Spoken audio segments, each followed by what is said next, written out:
Baik, selamat sore rekan-rekan semuanya. Kembali lagi dalam program Cerah, Cerita ASN Berakhlak, episode 4.2. Bersama kami, kelompok 4, saya, Wibowo, akan bertugas sebagai moderator dalam diskusi kali ini. Kita tahu bahwa dunia terus mengalami perubahan yang sangat pesat, dan sebagai ASN, kita dituntut untuk menjadi bagian dari perubahan tersebut. Kami menyadari bahwa dinamika dalam penyelenggaraan pemerintah juga harus menyesuaikan diri, sehingga kemampuan beradaptasi menjadi hal yang penting. Isu-isu yang akan kami bahas hari ini mencerminkan tantangan yang sedang kita hadapi bersama. Saya percaya dengan pengalaman dan wawasan yang dimiliki oleh Akang Teteh sekalian, tantangan ini dapat kita ubah menjadi peluang untuk kemajuan.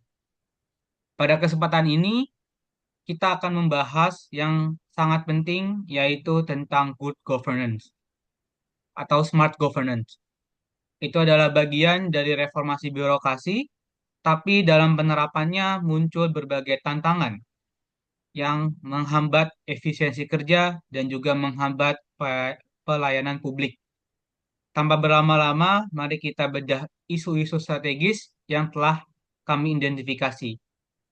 Telah hadir 4 narasumber dengan fokus isu yang berbeda.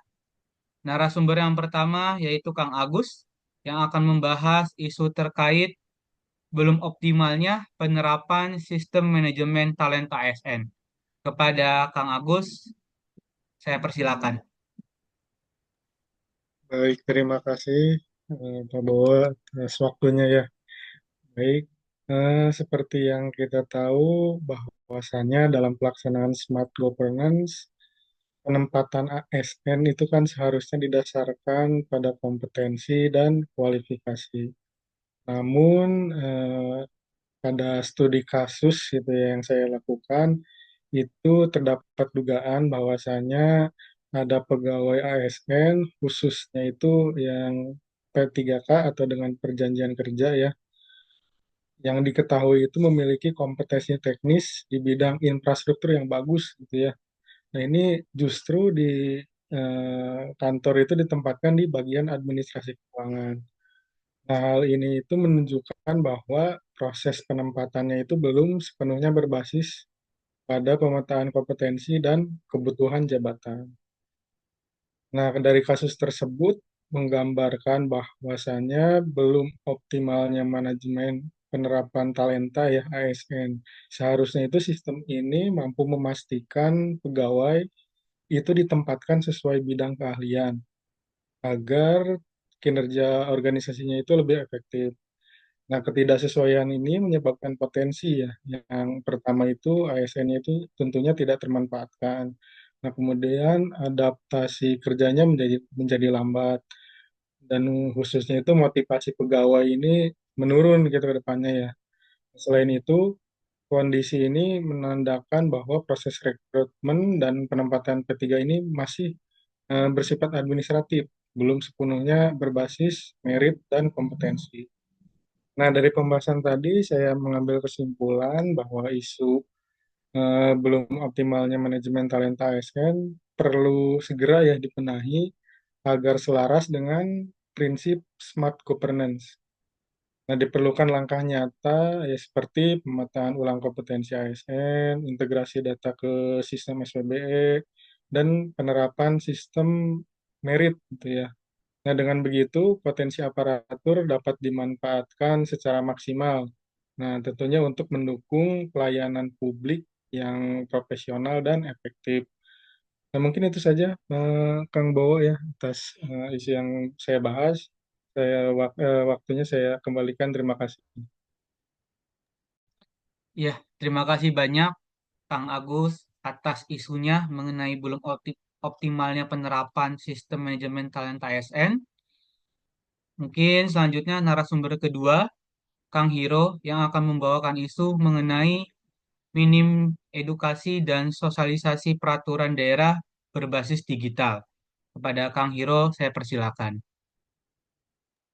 Baik, terima kasih atas waktunya Pak Bobo. Di sini saya akan menceritakan sedikit tentang isu yang banyak saya jumpai dalam menjalankan tupoksi saya sebagai anggota dari Satuan Polisi Pamung Praja, terutama dalam hal-hal penegakan peraturan daerah, di mana masih sangat minim edukasi dan sosialisasi perda berbasis digital, yang berarti kan bahwa sosialisasinya itu sampai saat ini masih bersifat konservatif yang berupa spanduk, selebaran, atau penertiban langsung. Hal-hal seperti itu kan akan banyak menimbulkan konflik, terutama pada saat penegakannya. Di mana di era digital saat ini banyak hal yang bisa kita optimalkan dalam sosialisasi perda, terutama bisa dalam platform seperti website, media sosial, atau aplikasi-aplikasi khusus yang dapat secara mudah diakses dan mudah memberikan informasi kepada masyarakat atau kepada pelanggar. Karena dampak dari minimnya edukasi dan sosialisasi itu sendiri seringkali terjadinya, nih Pak, nah, pelanggaran-pelanggaran itu yang tidak disengaja, di mana pelanggar atau masyarakat itu melakukan pelanggaran dikarenakan dia tidak mengetahui peraturan yang sebenarnya, karena kurang optimalnya edukasi dan sosialisasi tersebut. Karena pada umumnya itu masyarakat itu kan untuk membaca peraturan yang berupa undang-undang itu kan terlalu memberatkan mereka. Maka dari itu perlunya di sini digitalisasi tentang peraturan daerah menjadi yang lebih ringkas dan lebih mudah diterima. Karena itu juga berdampak pada menurunnya kepercayaan publik, di mana karena mereka tidak merasa melakukan pelanggaran karena mereka tidak diedukasi, tapi mereka ditertibkan. Jadi mereka merasa, oh saya tidak tahu apa-apa, tapi saya ditertibkan. Di situ kan ada miskomunikasi yang terjadi. Maka dari itu menurut saya perlu diperbaiki lagi tentang edukasi dan sosialisasi perda melalui platform digital yang mudah diakses oleh masyarakat agar terciptanya smart governance. Begitu sih Pak isu yang akan saya bawakan sekarang. Terima kasih. Ya, terima kasih banyak Kang Hiro atas isunya mengenai minimnya edukasi dan sosialisasi peraturan daerah berbasis digital. Selanjutnya, narasumber ketiga kepada Tenovel yang membawakan isu mengenai minimnya kesadaran masyarakat terhadap kewajiban pera tera ulang. Untuk waktunya, saya persilakan. Baik, terima kasih, A. Sebelumnya, seperti yang teman-teman tahu ya, kalau misalnya di dunia perdagangan itu ada yang namanya penjual yang menggunakan alat ukur seperti timbangan, dan timbangannya juga bermacam-macam. Ada timbangan sentisimal, timbangan bebek atau timbangan meja, ada juga timbangan digital. Sebenarnya tujuan tera-tera ulang itu adalah untuk perlindungan konsumen, di mana konsumen itu merasa percaya gitu. Kalau misalnya dia belanja sesuatu dengan bobot 1 kilo, memang betul gitu barangnya itu 1 kilo kayak gitu. Nah, fungsi dari tera ulang itu adalah untuk memastikan alat ukur tersebut apakah akuratnya bisa dipastikan atau enggak kayak gitu. Tapi fakta di lapangannya banyak pedagang-pedagang yang tidak mau melakukan tera-tera ulang ini. Sebenarnya ada banyak faktornya dan banyak macamnya juga lah pedagang-pedagang. Ada mereka yang memang tahu tapi tidak mau melakukan tera. Ada juga yang mereka benar-benar tidak tahu apa itu tera kayak gitu. Jadi ini menjadi tugas untuk tupoksi saya ya sebagai pengawas kemetrologian untuk melakukan penyuluhan kepada pelaku usaha dan juga kepada masyarakat mengenai pentingnya tera-tera ulang alat ukur takar timbang dan perlengkapannya. Medianya bisa melalui pembuatan video atau konten-konten menarik yang bisa diupload di sosial media. Seperti itu, A. Terima kasih. Ya, terima kasih banyak Tenovel atas isunya yang dibawa mengenai minim kesadaran masyarakat terhadap kewajiban pera tera ulang. Untuk narasumber terakhir, Kang Darul, yang akan membawakan isu mengenai belum optimalnya tata kelola layanan digital internal di bidang informatika Diskominfo Majalengka dalam mendukung smart governance. Untuk waktunya, saya persilakan. Baik, terima kasih Kang Bowo atas kesempatannya. Hari ini saya akan membahas isu terkait tata kelola digital yang di internal saya atau di tempat unit kerja saya, yaitu di Diskominfo Majalengka, yang menurut saya itu masih bisa ditingkatkan sebagai bagian dari upaya mewujudkan smart governance. Sebagai penata kelola dan juga sebagai yang bekerja di perangkat daerah yang memiliki peran sentral dalam pengembangan infrastruktur teknologi informasi, Diskominfo Majalengka memiliki tanggung jawab yang penting dalam mendukung digitalisasi. Namun, berdasarkan hasil observasi di unit kerja saya, yaitu di bidang informatika, masih ditemukan beberapa permasalahan yang menunjukkan bahwa tata kelola layanan digital yang ada di internal tuh belum berjalan secara optimal. Beberapa kondisi yang mencerminkan hal ini tuh ada kayak pengajuan domain yang masih dilakukan secara manual. Nah, kayak masih lewat komunikasi langsung atau pesan pribadi melalui WhatsApp atau email. Proses ini tuh kadang membuat data bisa terduplikasi dan juga terlambat gitu, sehingga perlu diperbaiki agar sejalan dengan prinsip smart government tadi.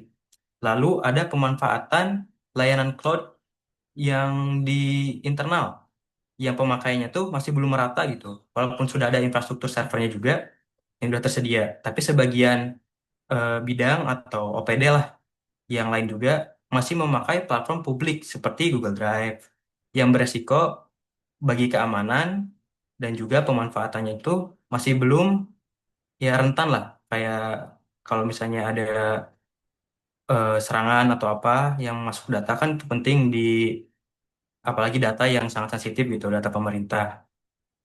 Lalu yang terakhir tuh ada sistem inventaris perangkat TIK-nya itu belum terintegrasi kayak pendataan komputer, server dan perangkat lain lah atau yang terkait dengan TIK masih dilakukannya tuh di tiap bidang gitu dan masih manual juga sehingga datanya tuh sulit diperbarui dan pengawasannya juga kurang efisien karena harus diintegrasikan. Sistem ini tuh harus menjadi salah satu langkah nyata lah kalau misalnya dilakukan dalam menerapkan smart governance. Untuk itu, langkah yang menurut saya bisa dilakukan tuh antara lain kayak harus membangun portal digital yang terintegrasi yang di dalamnya tuh ada layanan kayak pengajuan domain, kayak langsung ada inventaris, angkat, dan juga manajemen yang tadi, cloud tadi. Dan juga nggak nggak memungkinkan juga kalau misalnya eh, si unit kerja saya tuh harus mensosialisasikan pelatihan dan sosialisasi juga yang agar semua OPD yang tadinya permasalahan di internal tuh bisa disosialisasikan juga agar pemanfaatan sistem yang udah kita perbaiki itu bisa dimanfaatkan untuk OPD yang lain juga secara maksimal. Nah, dalam langkah ini tuh Diskominfo Majalengka bisa meningkatkan efisiensi, transparansi, dan kolaborasi antar instansi juga, yang merupakan inti dari smart governance layanan digital yang lebih baik dan mendukung tercapainya pemerintahan yang cerdas, efektif, dan berorientasi hasil. Demikian yang bisa saya paparkan. Terima kasih atas kesempatannya. Saya kembalikan waktu dan layar ke moderator. Baik, terima kasih banyak Kang Darul atas isunya mengenai belum optimalnya tata kelola layanan digital internal di bidang informatika Diskominfo Majalengka dalam mendukung smart governance. Pada hari ini, pemaparan para narasumber ini memberikan wawasan yang mendalam mengenai tantangan dan arah kebijakan dalam mewujudkan smart governance. Apa yang disampaikan tidak hanya bersifat informatif, tetapi juga menjadi cerminan nyata bahwa transformasi birokrasi menuju sistem pemerintahan yang cerdas membutuhkan komitmen dan kolaborasi dari seluruh smart ASN. Moderator menyimpulkan bahwa tantangan terbesar kita saat ini adalah bagaimana mengubah wawasan yang telah dipeloreh menjadi aksi nyata yang berdampak langsung bagi masyarakat. Smart governance bukan hanya tentang digitalisasi layanan, tetapi juga tentang membangun birokrasi yang efisien, transparan, akuntabel, serta responsif terhadap kebutuhan publik. Di Kabupaten Majalengka sendiri masih ada beberapa isu yang menjadi kendala dalam penerapan smart governance, seperti belum optimalnya sistem manajemen talenta ASN, kurangnya edukasi dan sosialisasi peraturan daerah berbasis digital, rendahnya kesadaran masyarakat tentang kewajiban pera dan tera ulang, serta belum maksimalnya tata kelola layanan digital internal di bidang informatika Diskominfo Majalengka. Oleh karena itu, sudah saatnya kita bersama menjadikan smart governance bukan sekadar jargon, tetapi budaya kerja baru yang berorientasi pada pelayanan publik yang unggul. Dengan semangat kolaborasi, inovasi, dan adaptasi, ASN dapat menjadi motor perubahan menuju pemerintahan yang modern dan berdaya saing. Sekian pemaparan dari kami. Terima kasih banyak bagi yang menyimak dan mendengarkan. Mohon maaf bila ada salah kata. Wassalamualaikum warahmatullahi wabarakatuh. Majalengka, tanggung saya. Bung saya.